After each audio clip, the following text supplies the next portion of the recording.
செங்கல்பட்டு பொற்கால மகளிர் சுய உதவிக் குழுவை சேர்ந்த திருமதி தீபா அவர்களை அன்புடன் அழைக்கிறோம். தீபா அவர்களுக்கு அடையாள அட்டையினை வழங்கி சிறப்பிக்கிறார்கள் மாண்புமிகு தமிழ்நாடு முதலமைச்சர் அவர்கள்.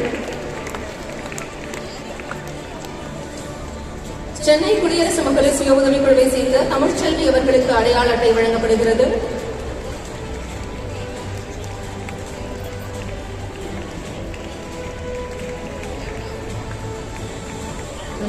தற்போது பெண்கள் மற்றும் குழந்தைகளுக்கு எதிரான குற்றங்களை தடுக்கவும் அத்தகைய வழக்குகளை திறமையாக புலனாய்வு செய்து கையாள தமிழ்நாடு காவல்துறையில் பணியாற்றும் பெண் காவல் ஆணையர்கள் முதல் காவல் புலனாய்வு அதிகாரிகள் வரை 25,905 பேருக்கு திறன் மேம்பாட்டு பயிற்சியினை தொடங்கி வைக்க மாண்புமிகு தமிழ்நாடு முதலமைச்சர் அவர்களை அன்புடன் கேட்டுக் கொள்கிறோம்.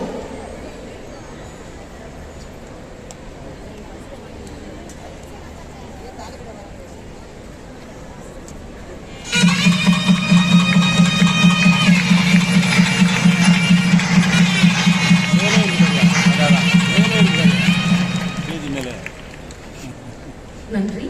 பெண்களுக்கு ஆண்கள் தானே காவலாக இருக்க வேண்டும் என பாடம் எடுத்தவர்கள் மத்தியில் மகளிர் காவல் நிலையங்கள் உருவாக்கினார் முத்தமிழறிஞர் கலைஞர் அவர்கள். மகளிர் காவலர்களுக்கு பல திட்டங்களை அளித்து அவர்களின் நலன் காக்கும் மாண்புமிகு தமிழ்நாடு முதலமைச்சர் அவர்களுக்கு மகளிர் காவலர்கள் சார்பாக மனமார்ந்த நன்றியினை தெரிவித்துக் கொள்கிறோம்.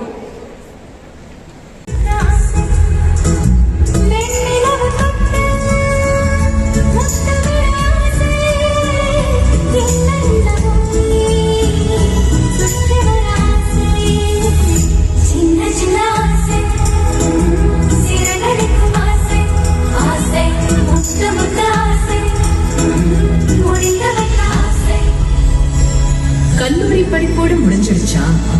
எங்க ஊர் மாணவிகளுக்கு படிப்போட திறன் பயிற்சியும் கொடுக்கிற நான் முதல்வன் திட்டம் போல வேற